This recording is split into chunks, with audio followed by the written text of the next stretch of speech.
Boa tarde, galerinha do 7º ano. Na nossa aula de filosofia de hoje, nós iremos falar sobre as funções da arte. A função pragmática e a função naturalista e a função formalista. Então, a arte tem todas essas funções. Como a arte entra em nossas vidas?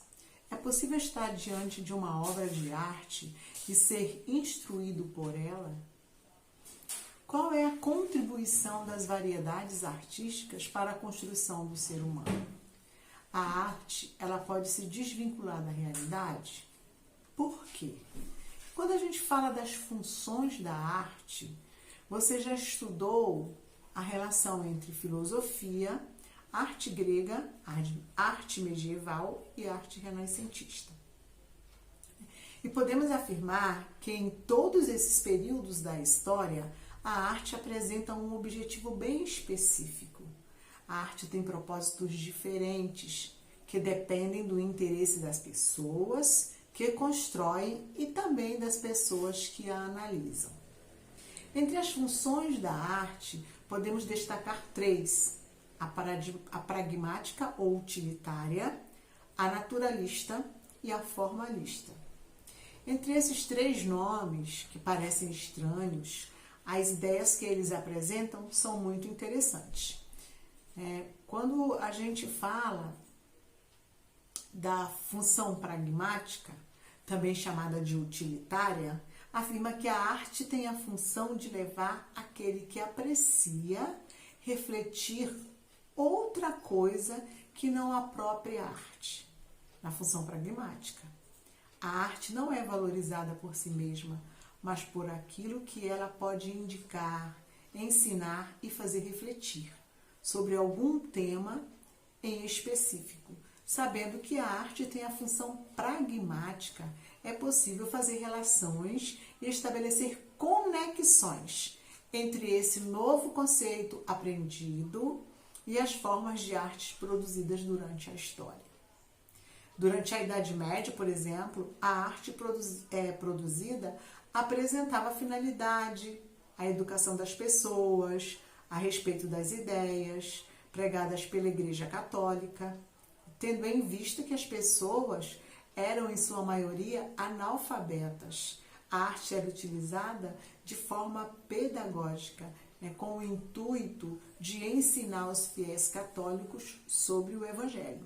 E por meio de estruturas e pinturas, bem lá no início, a gente viu que na igreja, eles colocavam os painéis que contavam as histórias da Bíblia, para que as pessoas pudessem aprender através dos painéis, porque elas eram analfabetas.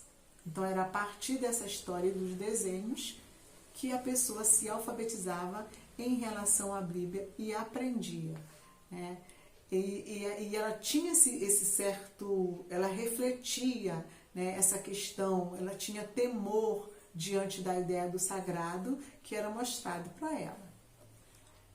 Então, o pragmático, ele tem um objetivo prático e eficiente, E além disso, ele tem um temor, o mesmo que medo ou receio de algo de alguém. Então, assim, essa questão pragmática estava muito voltada para esse início dos tempos.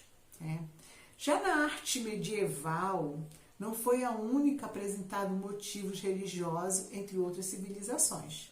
Os egípcios também construíram uma arte que apresentava suas crenças de forma evidente. O tema da morte era muito presente, de modo que a ideia da vida após a morte era um dos temas que ocupavam um lugar de destaque nas construções. Essas construções artísticas, por exemplo, quando os faraós morriam, eram sepultados em tumbas, praticamente bem adornadas. Eles faziam uma máscara, Essas máscaras elas eram riquíssimas, com ouro. Por que ele fazia isso? Para que ele não esquecesse do rosto dele, porque eles acreditavam numa vida após a morte. Então, a educação religiosa deles era desse jeito, Todavia, né, é a única função pragmática da arte. Ela pode se ocupar da reflexão sobre outros temas, como a política, a cultura, a sociedade, entre outros, né? E assim fazer, a arte consiste em atingir o objetivo proposto na relação da obra com as pessoas. Então, a pessoa ela tem que ter uma relação, ela precisa refletir. Quando a gente trata toda essa questão da pragmática, né, ela nos traz uma reflexão.